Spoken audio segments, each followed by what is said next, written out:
बांग्लादेश ने पाकिस्तान को third one day match के अंदर जो है वो 11 रन से शिकस्त दे दी है।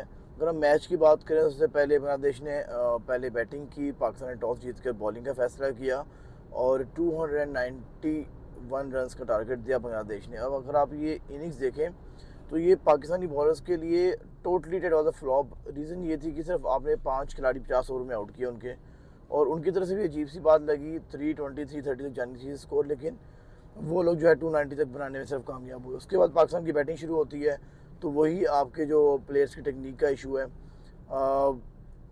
मास सदाकत सेम पैटर्न में आउट होते हैं, इनके शॉर्ट बॉल भी आउट हो रहे हैं।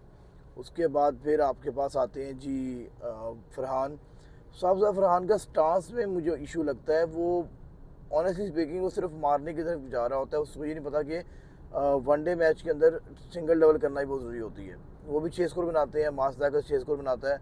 उसके बाद रिजवान जो है वो एक केयरलेस शॉट खेलते आउट होते हैं। बॉल का कोई कमाल नहीं था, उनके बॉल और बैट में गैप बहुत ज़्यादा आ गया हुआ था, जिसकी वजह से उनकी विकेट गिरती है। उसके बाद फिर पूरी इनिंग्स में सलमान अली आगा और इसके अलावा कोई डिस्कशन पॉइंट नहीं है पाकिस्तान की बैटिंग के अंदर। सलमान अली आगा के लिए ये सीरीज़ बड़ी अच्छी गई है, और उन्होंने जो है वो बताया कि why he is one of the finest right now Pakistan के मिडल ऑर्डर में। लेकिन अब यहाँ पर आपको हसन नवाज़ की कमी बहुत महसूस हुई है। मुझे समझ भी नहीं है कि आपने उसको कैरी ही क्यों नहीं किया। That was very strange thing कि आपके पास इतना बड़ा हिटर पड़ा हुआ और आप उसको कैरी नहीं कर रहे, और स्पिन को अच्छा खेलता है, ये वो बंदा था, और आपको तो स्पिन का चैलेंज आपको फेस करना पड़ा था बांग्लादेश के अंदर।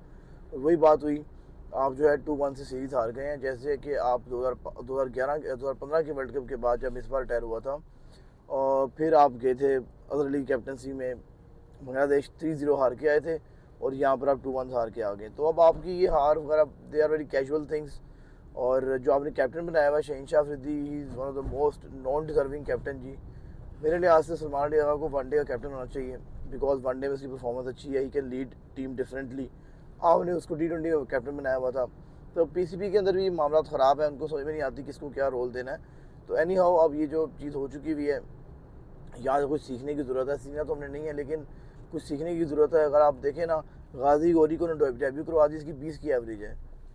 आप खुद सोचें कि यार इस बंदे का डेब्यू होना बनता था। रिजवान के होते हुए आप एक और विकेट कीपर लेकर आ रहे हैं। इससे अच्छे थे कि आप शामिल हुसैन को एक और मैच देते, उसे कहते तो 3 मैच उसने खेली, पूरी सीरीज़ खेली है, इट्स टोटली फाइन, चलें देखते हैं क्या होता है। हो सकता है शायद वो परफॉर्म कर ही जाता।